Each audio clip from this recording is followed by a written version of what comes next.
আসসালামু আলাইকুম। কেমন আছেন? আশা করি সবাই ভালো আছেন। যে যেখান থেকে দেখছেন দেশ এবং দেশের বাইরে। তো আজকে যে টপিকটি নিয়ে আলোচনা করব সেটি হচ্ছে বাংলাদেশ আজ বৃহস্পতিবার ভারতের বিপক্ষে 2 ম্যাচ টেস্ট সিরিজের জন্য 16 সদস্যের স্কোয়াড ঘোষণা করেছে। বাংলাদেশের 12 সিরিজ শুরু হবে 19 সেপ্টেম্বর থেকে। 19 সেপ্টেম্বর বাংলাদেশের প্রথম টেস্ট। তো আজকে বাংলাদেশ 16 সদস্যের স্কোয়াড দিয়েছে।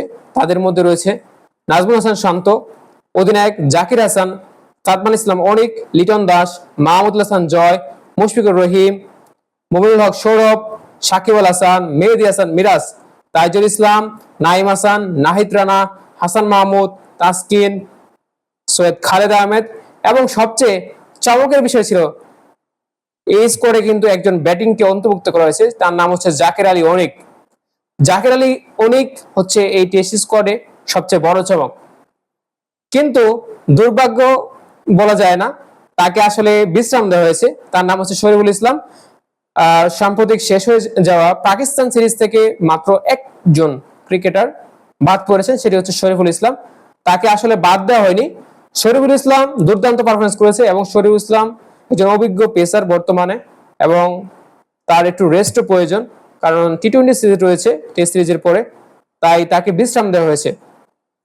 ভারত যেহেতু তাদের ব্যাটিং লাইন শক্তিশালী প্লাস বোলিং লাইন শক্তিশালী, তাই ভারতের বিপক্ষে বাংলাদেশের স্কোয়াডে একজন ব্যাটিং বেশি নেওয়া হয়েছে, অর্থাৎ একজন পেসারকে বসিয়ে একজন ব্যাটসম্যানকে অন্তর্ভুক্ত করা হয়েছে।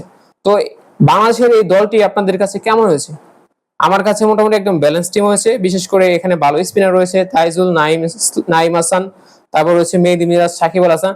কারণ ভারতের যে চেন্নাইয়ের মাঠে খেলা, চেন্নাইয়ের মাঠে কিন্তু স্পিন ধরে, অর্থাৎ এই মাঠে কিন্তু বল কিন্তু ঘুরবে, অর্থাৎ স্পিনারদের কিন্তু এখানে ভালো সুযোগ থাকবে। সেই দিক বিবেচনায় হয়তো বা বাংলাদেশের নির্বাচক প্যানেলরা একজন পেসারকে বসিয়ে একজন ব্যাটসম্যানকে নিয়েছে। কারণ হচ্ছে ভারতের যে দুর্দান্ত পেসার, দুর্দান্ত স্পিনার, তাদের সামলাতে হয়তো বা এক্সট্রা একজন ব্যাটসম্যানকেও খেলিয়ে দিতে পারে স্কোয়াডে। আর সবচেয়ে যেটা বড় চমক, জাকির আলী অনিক। জাকির আলী অনিক, অনেকে অনেক নানা ধরনের মন্তব্য করছে জাকির আলী অনিককে নিয়ে। কারণ অনেকে বলে যে তার চেহারা নাকি কালো, এই জন্য দলে সুযোগ পায় না।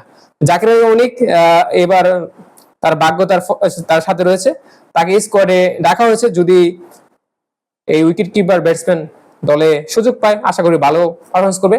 কারণ সে গত পাকিস্তান সিরিজে এই দলের হয়ে ভালো পারফরমেন্স করেছে, একটা 100 রানের উপরে স্কোর করেছে। সেই হিসেবে কিন্তু তাকে দলে অন্তর্ভুক্ত রয়েছে। তো বাংলাদেশের স্কোয়াডটি কেমন হলো, বাংলাদেশ ভারতের সাথে কিরকম করবে, সেটা নিয়ে আপনারা কমেন্ট করুন কিরকম করতে পারে, এবং বাংলাদেশের স্কোয়াডটি কেমন হলো সেটা নিয়ে অবশ্যই জানাবেন। ধন্যবাদ সবাইকে। অন্য কোনো ভিডিওতে দেখা হবে। আসসালামু আলাইকুম।